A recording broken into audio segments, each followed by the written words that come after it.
We talked a little bit about what makes fake news problematic, but what makes fake news possible in the first place?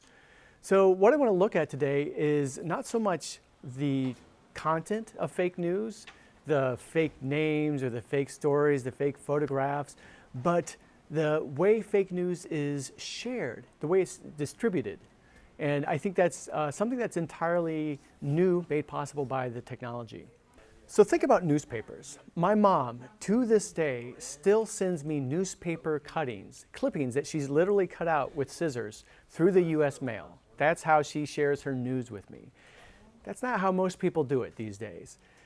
Instead of the news being distributed in this kind of very slow, methodical manner, news today is circulated in this really vibrant ecosystem. The media scholars Henry Jenkins and Joshua Green have this book called Spreadable Media where they talk about these concepts. So they have this great term called spreadability, which refers to the technological and cultural potentiality that is in any kind of news source or media source that makes it easier to share and to spread.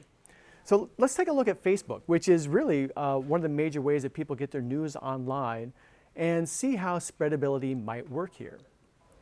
So if we see a typical Facebook story, this has been posted from a credible news site.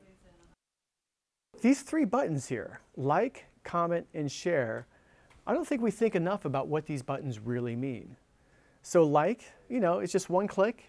It reaffirms that I find the story worthwhile, although I can give it stickers as well. I can comment on things. I don't have to though.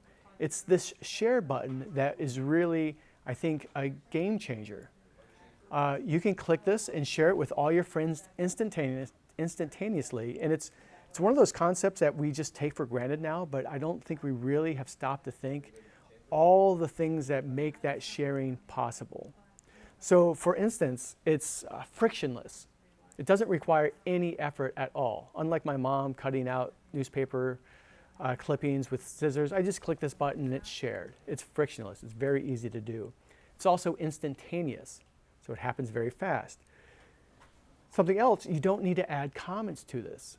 So I can very quickly, without even reading the actual article, so I read the 2 lines here and hit share. It's as if I'm endorsing the article without actually having read it, which kind of takes away any kind of media literacy skills that I might apply to it.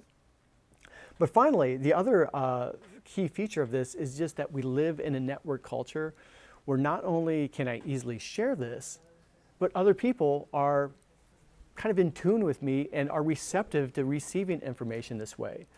So I don't think we think anything of an email that's been shared with us or a Facebook post that's been shared with us, this kind of critical distance that we might have to it, it evaporates. So think back to my mom, or maybe your parents, sending you a newspaper clipping. When you receive that, not so much because it's cut from the newspaper, but because your mom sent it, there's like a authenticity about it, there's verifiability about it, there's a sense that it's been vetted by someone. When we receive something on Facebook, it's been shared on our Facebook wall, that same kind of vetting, or I would say the illusion of vetting, has taken place because a friend has shared it with us, a friend who I know and trust has shared this, but without comment. I automatically take it as perhaps a reliable news source. That, I think, is what makes fake news so easy to disseminate and to receive, because it comes with like our friends' approval. So think back to your own experiences. Have you received any Facebook posts or emails that you think that, in hindsight, maybe you should have questioned them a little bit more?